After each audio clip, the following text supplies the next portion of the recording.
entirely. Joining me now, Democratic Congressman Mark Pocan of Wisconsin. He's the former chair of the House Progressive Caucus. Congressman, thanks for joining me on the show. It's great we're taking in Ukrainian refugees and making it easier for them to come in. But when you look at those Washington Post calculations suggesting we're on course to take in only around 20,000 refugees this year when the president's stated goal was 125,000, that is shameful, is it not? Yeah, well, first, thanks for having me.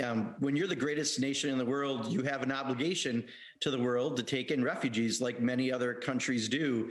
Donald Trump stopped much of that. Almost every single agency in my district that helped settle refugees went out of business during the Trump administration.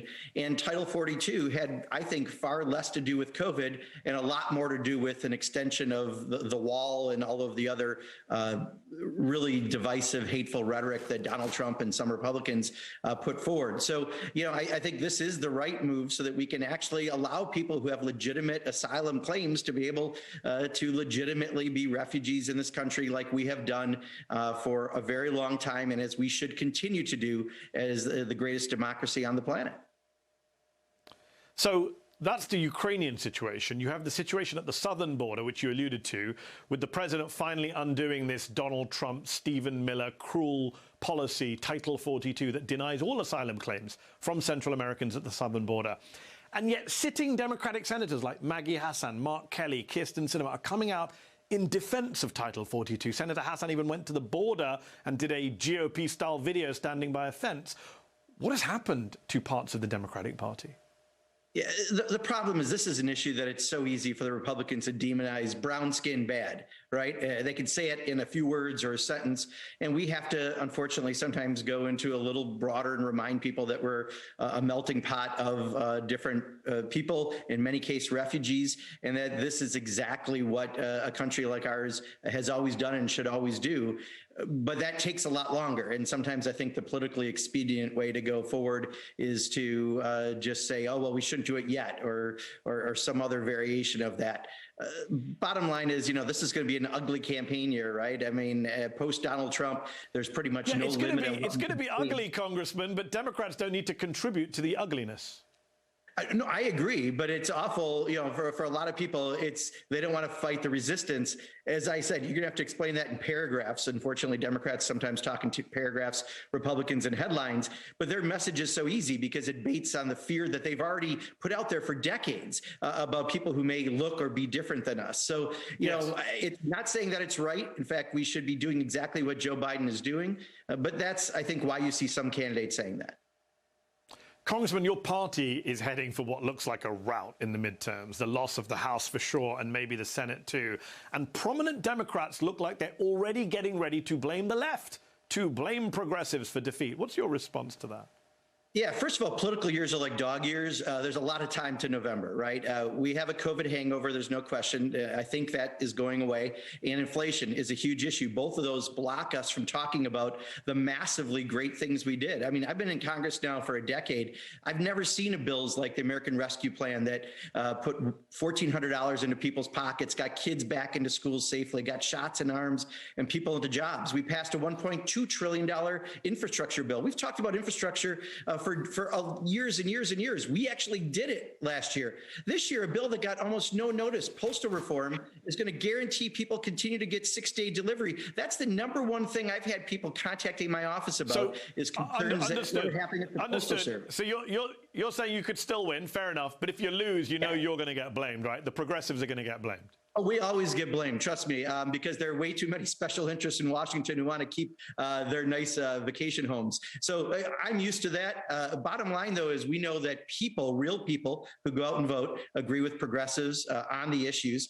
The real challenge is making sure they get out to vote. I sat through a focus group of surge voters, people who don't always come out right after the last election, and they expect Democrats to get something done. We didn't get as much done as we would have liked, the Build Back Better agenda. But right now, we're fighting heavy winds of inflation and COVID. Again, one of them may be going away, but we have to explain that they're related. I've been a small business owner for 3 decades, 34 years.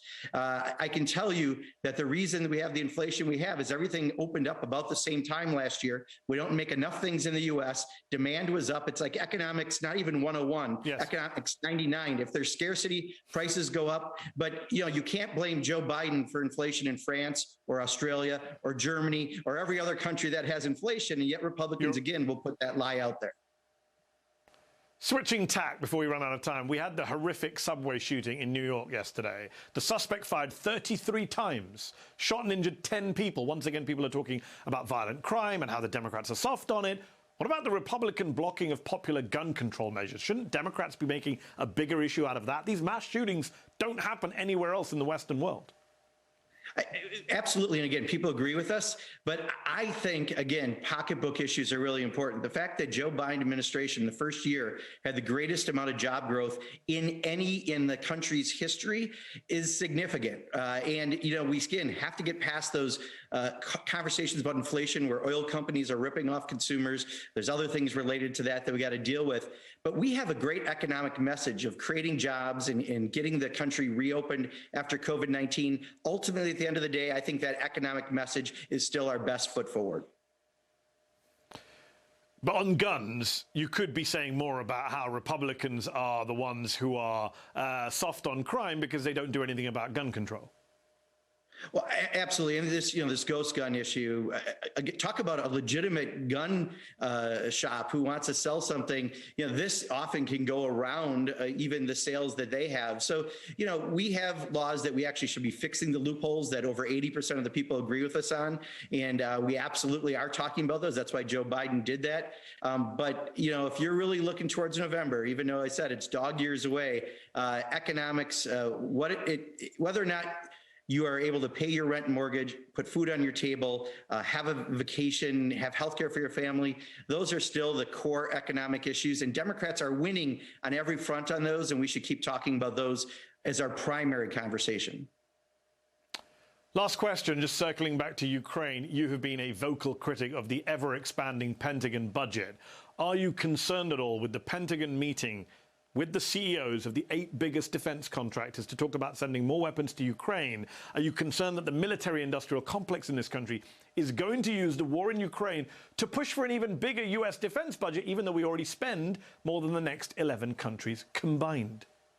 Oh, no question. They and the Hawks. The problem is the defense budget has become a jobs program. And I mentioned we have good job numbers we can actually tout, but every single district has defense contractors. I do. I have a company in my district that makes a part as big as your pinky that goes into submarines and aircraft carriers. And every year they ask me to buy more than the Department of Defense asks for so they can put that little part in there. Unfortunately, many members of Congress cave into that as an economics jobs argument, when in reality, we don't even audit the Pentagon. Our most recent class of aircraft carrier, when it gets the toilets clogged, it takes $400,000 worth of chemicals to flush down the toilet to unclog them. That literally is flushing money down the toilet, and yet we don't have an audit of the Pentagon. We have amphibious vehicles that only sink. That's not the intention of an amphibious vehicle.